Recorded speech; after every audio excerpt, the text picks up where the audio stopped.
ជំរាបសួរបងប្អូនទាំងអស់គ្នាមកកាន់វីដេអូថ្មីនេះខ្ញុំម្ដងទៀតហើយថ្ងៃនេះខ្ញុំចង់បង្ហាញពីរបៀបធ្វើគីមឈីឲ្យមានរសជាតិឈ្ងុយឆ្ងាញ់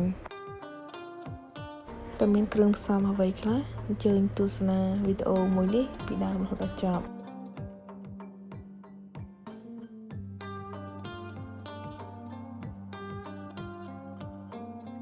នាងខ្ញុំប្រើស្ពៃបូកូចំនួន2មើមចំនួន1គីឡូហើយនេះខ្ញុំមានជាថៅមួយការ៉ុតមួយខ្ទឹម2ខ្ញី1ប៉ោមហើយនិងខ្ទឹមបារាំងហើយនេះខ្ញុំប្រើលឹកខ្ទឹមបើសិនជាអត់មានលឹកខ្ទឹមបងប្អូនប្រើកញ្ឆាយក៏មានអង្ករដំណើបហើយម្ទេសកូរ៉េស្ករអំបិលទឹកត្រីទឹកចំនួនកន្លះលីត្រនាងខ្ញុំចាប់ផ្ដើមកាត់ស្ពៃបូកូជាកង់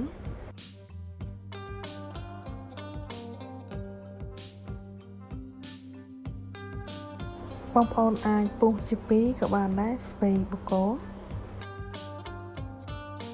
បើសិនជាបងប្អូនអត់ពុះជា2ឬក៏អត់កាត់កង់ដូចនេះខ្ញុំទេបងប្អូនអាចលះម្ដងមួយសន្លឹកបងប្អូនអាចយកមកកាត់ជាកង់អញ្ចឹងក៏បានដែរបើសិនជាបងប្អូនអត់ចូលចិត្តកង់ចេះទេបងប្អូនអាចដាក់ទាំងមូលពុះជា2ក៏បានដែរអាហ្នឹងក៏ឆ្ងាញ់ដូចគ្នាគាត់ថាយើងធ្វើបែបនេះធ្វើឲ្យគីមឈីរបស់យើងវាស្រួលបន្ទាប់ពីកាត់ស្ពៃក្តោបជាកង់រួចហើយនឹងខ្ញុំចាប់ដើមរោយអំបិលប្រឡាក់អំបិលហើយធ្វើការច្របល់ឲ្យស្ពៃបូកូក៏ដូចជាអំបិលបានលាយចូលគ្នាទន់ល្អហើយនេះខ្ញុំធ្វើការទុកផ្អាប់ឲ្យស្ពៃបូកូរបស់យើងឲ្យទន់ល្អហើយបន្តមកទៀតនេះខ្ញុំចាប់ផ្ដើមដាក់ដាំទឹកកូរជាមួយនឹងម្សៅត្នោតចំពោះម្សៅត្នោតនេះខ្ញុំប្រើកូន2កូនវែកហើយកូរ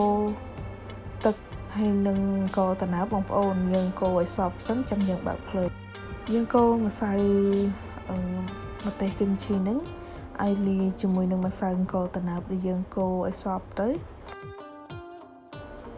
យើងកូរមើលតើលាយចូលគ្នាល្អយើងទុកឲ្យត្រជាក់សិនឥឡូវស្ពៃបូកូរបស់យើងបានទន់ល្អហើយយើងកាត់ទៅវាទន់ហើយ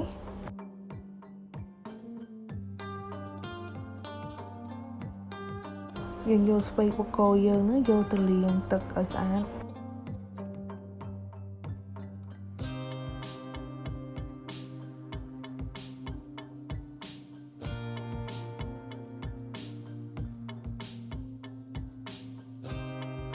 យើងលាងទឹកឲ្យជ្រះជាតិប្រៃ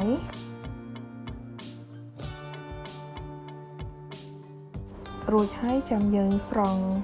ស្ពៃបូកូយើងនឹងឲ្យស្រស់ទឹកល្អសិន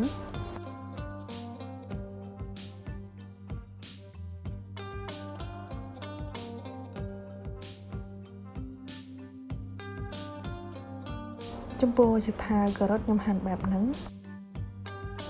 ស្លឹកខ្ទឹមនេះខ្ញុំហាន់បែបហ្នឹងចំពោះគ្រឿងក្លុកបងប្អូនយើងហាន់បែបកង់ទូចមកយើងស្រួលកាន់ឲ្យលះមាត់ល្អបើសិនជាបងប្អូនចូលចិត្តផ្អែមបងប្អូនអាចបន្ថែមសេរីមួយទៀតក៏បានបើសិនជាបងប្អូនមិនសូវចូលចិត្តផ្អែមបងប្អូនដាក់តែប៉មមួយដូចនេះខ្ញុំទៅបានហើយ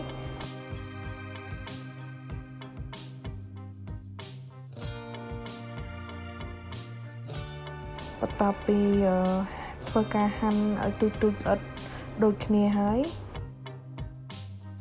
យើងយកទៅកិននឹងម៉ាស៊ីនឲ្យម៉ត់ល្អទៅខ្ទឹមបារាំងប៉ោមហើយនិងខ្ទឹមខ្ញីនឹងខ្ញុំកិនបានរួចរាល់ហើយចាប់ផ្ដើមលាយគ្រឿងបើសិនជាបងប្អូនចូលចិត្តបែបហឹរបងប្អូនដាក់ម្សៅគីមឈីឲ្យរៀងច្រើនទៅគឺរៀងក្រហមហ្នឹងគឺហើយឥឡូវខ្ញុំចាប់ផ្ដើមដាក់ល្បាយដែលយើងកិនមុនគេហ្នឹងខ្ញុំដាក់ការ៉ុតហើយនឹងជាថាចូលប បន្តមកទៀតនេះខ្ញុំដាក់ស្លឹកខ្ទឹមចូលបើសិនជាបងប្អូនអត់ចូលចិត្តស្លឹកខ្ទឹមបងប្អូនអាចដាក់ស្លឹកកញ្ឆាយហើយបន្តមកទៀតនេះខ្ញុំចាប់ផ្ដើមដាក់ស្ករសចូលហើយក៏ដូចជាទឹកត្រីចូលផងដែរនឹងខ្ញុំចាប់ផ្ដើមច្បល់ឲ្យសព្វល្អ